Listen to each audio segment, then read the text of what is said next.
नमस्कार छात्रों। आज दिनांक 12 जून 2021 शनिवार।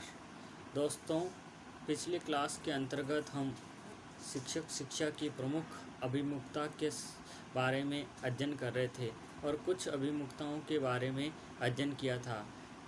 जो शेष अभिमुखताएं हैं उसके संदर्भ में आज की इस क्लास के अंतर्गत हम अध्ययन करेंगे। शिक्षक शिक्षा की अगली अभिमुखता है शिक्षक शिक्षा में संप्रेषण, कम्युनिकेशन इन टीचर एजुकेशन। शिक्षक शिक्षा में शिक्षा के सशक्तिकरण के लिए संप्रेषण प्रक्रिया को महत्वपूर्ण स्थान प्रदान किया गया है तथा इसका प्रयोग भी शिक्षण प्रक्रिया में पूर्णतः किया जाता है। शिक्षक शिक्षा में यह आवश्यक है कि शिक्षक एवं छात्र के मध्य वैचारिक आदान प्रदान हो।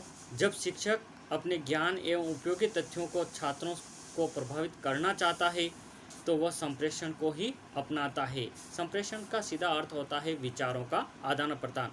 छात्र एवं शिक्षक के मध्य जब तक स्वतंत्र रूप से विचारों का आदान प्रदान नहीं होगा तब तक संपूर्ण शिक्षण प्रक्रिया को सार्थक नहीं माना जा सकता। अतः शिक्षक शिक्षा में संप्रेषण प्रक्रिया को महत्वपूर्ण मानते हुए अनेक इसके प्रयोगों की अनिवार्यता को स्वीकार किया गया है।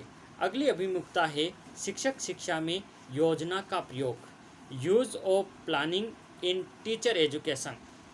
वर्तमान समय में शिक्षक शिक्षा में शिक्षण करने से पूर्व उसकी योजना का निर्माण किया जाता है, यानी कि टीचिंग करने से पहले उसकी प्लानिंग बनाई जाती है। आप भी दोस्तों टीचर की थी तो आपको उसकी प्लानिंग के संदर्भ में बताया गया था।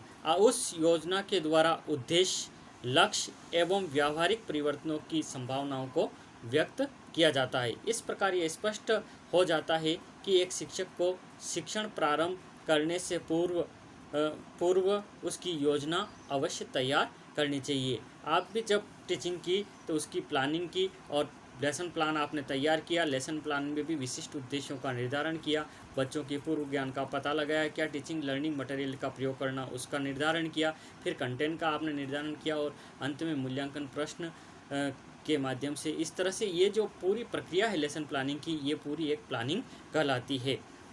दैनिक पाठ योजना, इकाई योजना, साप्ताहिक योजना एवं वार्षिक योजना। एक शिक्षक को इन सभी योजनाओं का ज्ञान शिक्षक शिक्षा पाठ्यक्रम के माध्यम से प्रदान किया जाता है।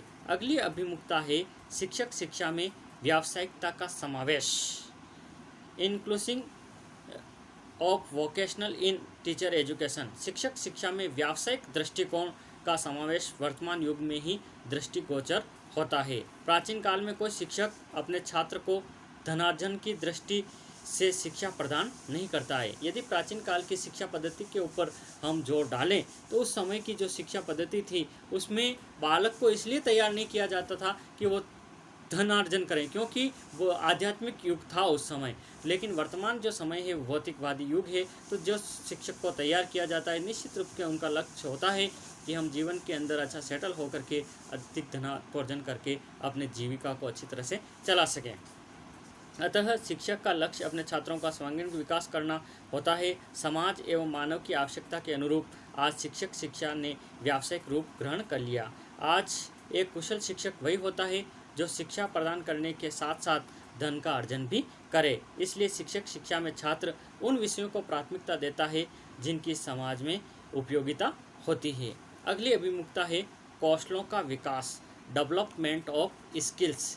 शिक्षक शिक्षा में कौशलों के संदर्भ में मैंने आपको माइक्रो टीचिंग के बताई थी। उस समय मैंने आपको संपूर्ण शिक्षण कौशलों के बारे में भी बताया था। तो उनका विकास वर्तमान युग की महत्वपूर्ण उपलब्धि है। आज शिक्षक शिक्षा में पाठ योजना का निर्माण करते समय कौशलों के विकास एवं उद्देश्यों को सबसे पहले निर्धारित किया जाता है। जिस प्रकरण से छात्र में किसी कौशल का विकास नहीं होता वह प्रकरण उपयोगी नहीं होता। अतः यह आवश्यक है कि पाठ्यक्रम में उन्हीं तथ्यों को समाहित किया जाए जो प्रत्यक्ष रूप से कौशलों के विकास में अपना महत्वपूर्ण योगदान प्रदान करते हैं। अतः शिक्षक शिक्षा का झुकाव कौशलों के विकास की ओर होता है। अगली अभिमुखता है दोस्तों शिक्षक शिक्षा में प्रभावशीलता की ओर झुकाव, trends of effectiveness in teacher education. शिक्षक शिक्षा में प्रभावशीलता के विकास के लिए अनिवार्य रूप से प्रयास किए गए हैं, उन सभी व्यवस्थाओं को शिक्षण प्रक्रिया में सम्मिलित किया गया है जो कि शिक्षण में प्रभावशीलता को विकसित करती है। जैसे विभिन्न प्रकार के कौशलों के विकास के द्वारा शिक्षण को प्रभावी बनाया जाता है। अर्थात एक शिक्षक में प्रस्तावना कौशल से तात्पर्य पाठ प्रारंभ कौशल, प्रश्न कौशल जिसको कि क्वेश्चनिंग स्किल के नाम से जानते हैं, खोजपूर्ण प्रश्न कौशल, व्याख्यान कौशल, पुनर्बलन कौशल, उद्दीपन परिवर्तन कौशल, दृष्टांत कौशल, प्रदर्शन कौशल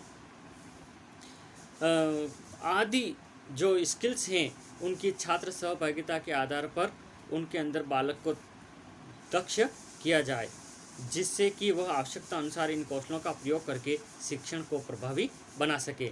शिक्षण को प्रभावी बनाने के क्षेत्र में डॉक्टर B.S. ब्लूम, जिनका कि हम शैक्षिक उद्देश्यों के नाम से और ब्लूम की पाठ योजना के नाम से आदि के नाम से भी जानते हैं, तो उनका भी महत्वपूर्ण योगदान रहा है। ब्लूम द्वारा अनुदेशात्मक उद्देश्यों को 3 भागों में विभाजित किया गया है। ब्लूम के उद्देश्यों ने उन्होंने पहला उद्देश्य है उनका ज्ञानात्मक, नंबर 2 भावात्मक और नंबर 3 क्रियात्मक पक्ष, इसको सुदृढ़ करने के ऊपर उन्होंने जोर दिया। अतः वर्तमान युग में शिक्षक शिक्षा का झुकाव भी शिक्षण में प्रभावशीलता की वृद्धि की ओर हो रहा है। अगली अभिमुखता है दोस्तों शिक्षक शिक्षा में मनोविज्ञान का प्रयोग, साइकोलॉजी इन टीचर एजुकेशन। मनोविज्ञान, बालक के मन का जो विचार है उसको समझने में मनोविज्ञान एक शिक्षक की बहुत ही मदद करता है। इसलिए एक जो नवीन प्रशिक्षणार्थी तैयार होते हैं उनके पाठ्यक्रम के अंदर साइकोलॉजी सब्जेक्ट लगाया जाता है ताकि वो बालक को समझ सकें। वर्तमान युग में एक शिक्षक के लिए मनोविज्ञान का ज्ञान बहुत ही अनिवार्य है। मनोविज्ञान के ज्ञान के अभाव में कोई भी शिक्षक अपने दायित्वों का पूर्ण रूप से निर्वहन नहीं कर सकता। शिक्षक शिक्षा में मनोविज्ञान का प्रयोग प्रत्येक क्षेत्र में किया जाता है, जैसे कि बुद्धि परीक्षण, व्यक्तित्व परीक्षण, अभिरुचि परीक्षण आदि में मनोविज्ञान का प्रयोग किया जाता है। मनोविज्ञान प्रयोगों के आधार पर ही छात्रों को शिक्षण कराने का कार्य किया जाता है। प्रत्येक भावी शिक्षक को इस योग्य बनाया जाता है कि वह छात्रों से संबंधित प्रत्येक पक्ष को बाह्य एवं आंतरिक रूप से समझ कर और छात्र की आवश्यकता के अनुसार कार्य कर सके। बालक के आंतरिक एवं बाह्य पक्ष को समझने में मनोविज्ञान एक शिक्षक की बहुत ही मदद करता है। छात्र के अध्ययन में शिक्षक को अनेक प्रकार के मनोवैज्ञानिक विधियों का प्रयोग करना भी सिखाया जाता है। जैसे कोई छात्र गृह कार्य करके नहीं लाता है तो शिक्षक को उसके पारिवारिक कारण एवं मनोदशाओं का पूर्ण अध्ययन कर लेना चाहिए कि आखिर ये बालक होमवर्क करके क्यों नहीं ला रहा है, उसकी क्या मनोदशा है, उनके पारिवारिक का माहौल किस प्रकार का है, इसका उसको कारण जानना चाहिए। इसके उपरांत गृह कार्य करने में आने वाली समस्याओं का समाधान करना चाहिए। इससे स्पष्ट होता है कि शिक्षक शिक्षा में मनोविज्ञान का प्रयोग वर्तमान युग की प्रमुख मांग है तथा शिक्षक शिक्षा का झुकाव भी मनोविज्ञान की ओर है। अगली अभिमुखता है सूक्ष्म शिक्षण का प्रयोग, यूज ऑफ माइक्रो टीचिंग। वर्तमान समय में शिक्षक शिक्षा का झुकाव सूक्ष्म शिक्षण की ओर है। आज शिक्षक शिक्षा में सूक्ष्म शिक्षण का प्रयोग व्यापक रूप से किया जाता है। इसके द्वारा किसी कौशल विशेष का ज्ञान दिया जाता है। आपको भी जब माइक्रो टीचिंग का अभ्यास करवाया गया था तो मुख्य रूप से 5 कौशलों के अंदर आपको बारी बारी से ट्रेनिंग दी जाती ताकि बालक एक समय विषय में एक कौशल को अर्जित कर सके। इसे एक छोटी कक्षा में 5 या 10 मिनट में पढ़ाया जाता है। सूक्ष्म शिक्षण अभ्यास में कोई विधि नहीं है, ये तो शिक्षक द्वारा प्रयोग किए जाने वाली प्रयोगात्मक एवं विश्लेषण मनोविश्लेषणक तकनीकी है। यह कम से कम छात्रों के मध्य कम शिक्षण क्रियाओं में इसको संपादित किया जाता है, जिसका कि आपने प्रयोगात्मक माध्यम से भी कक्षा के अंदर प्रयोग किया था। अगला है क्रियात्मक अनुसंधान का प्रयोग, ये इसकी अंतिम अभिमुखता है, यूज ऑफ एक्शन रिसर्च। शिक्षक शिक्षा में क्रियात्मक अनुसंधान का प्रयोग प्रमुख रूप से किया जाता है। क्रियात्मक अनुसंधान का ज्ञान शिक्षक की कुशलता एवं व्यावसायिक विकास के लिए आवश्यक है। इसके अभाव में शिक्षक अपने दायित्व का निर्वाह उचित प्रकार से नहीं कर सकता। क्रियात्मक अनुसंधान का नॉलेज एक शिक्षक को होना बहुत ही महत्वपूर्ण है, क्योंकि इसके द्वारा वो बालक की जो प्रॉब्लम है, छोटी से छोटी प्रॉब्लम है, उसको रिसर्च के माध्यम से उसको सॉल्व कर सके। इसके अभाव में शिक्षक अपने दायित्व का निर्वाह उचित प्रकार से नहीं कर सकता। क्रियात्मक अनुसंधान के द्वारा किसी विशेष समस्या का समाधान किया जाता है जो कि छात्रों से संबंधित होती है। समस्या को ज्ञात करने के पश्चात उस समस्या की उपयोगिता एवं महत्व को ज्ञात करते हैं। समस्या का क्षेत्र, समस्या का सीमांकन तथा समस्या का परिभाषीकरण किया जाता है। यानी कि ये छोटे रूप में रिसर्च का एक पार्ट है। तो जिस प्रकार से रिसर्च के जो सोपान होते हैं उसका प्रयोग भी शॉर्ट रूप में इसमें किया जाता है। इसके पश्चात क्रियात्मक उपकल्पनाएं यानी हाइपोथेसिस निर्मित की जाती है। सबसे अंत में मूल्यांकन एवं अनुसंधान की टिप्पणी लिखी जाती है। इस प्रकार किसी भी छात्र से संबंधित शैक्षिक समस्या का समाधान किया जाता है इस एक्शन रिसर्च के माध्यम से। तो दोस्तों, उपरोक्त विवेचन से ये स्पष्ट होता है कि वर्तमान शिक्षक शिक्षा में अनेक अभिमुखताओं का होना उसके व्यावसायिक विकास को प्रस्तुत करता है। शिक्षक शिक्षा का झुकाव वर्तमान समय की आवश्यकता एवं उपयोगिता का ही प्रतिबिंब होता है। प्रत्येक राष्ट्र में शिक्षक का महत्वपूर्ण स्थान होता है।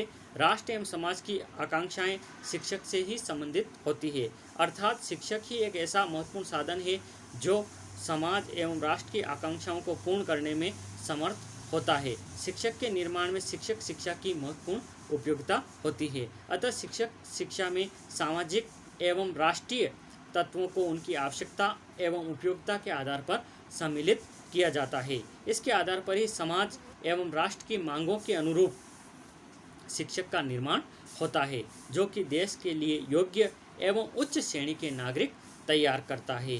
शिक्षक शिक्षा की अभिमुखता के संदर्भ में प्रोफेसर एस के दुबे लिखते हैं कि शिक्षक शिक्षा का झुकाव उन्हीं बिंदुओं पर होता है जो कि समाज एवं राष्ट्र के लिए उपयोगी एवं महत्वपूर्ण होते हैं। ऐसे मुद्दों के ऊपर ही उसका निर्माण होता है जो समाज और राष्ट्र के लिए उपयोगी होते हैं। शिक्षक शिक्षा ही एक ऐसा माध्यम है जो राष्ट्र एवं समाज की भावनाओं और आकांक्षाओं को शिक्षक के माध्यम से जन जन तक प्रसारित करती है। अतः शिक्षक शिक्षा की अभिमुखता राष्ट्र एवं समाज की मांगों का प्रतिबिंब होता है। यानी कि जिस समाज और राष्ट्र की जो मांगे हैं उन अभिमुखताओं को एक शिक्षक के द्वारा पूरी की जाती है और उन्हीं अभिमुखताओं के माध्यम से एक शिक्षक को तैयार किया जाता है।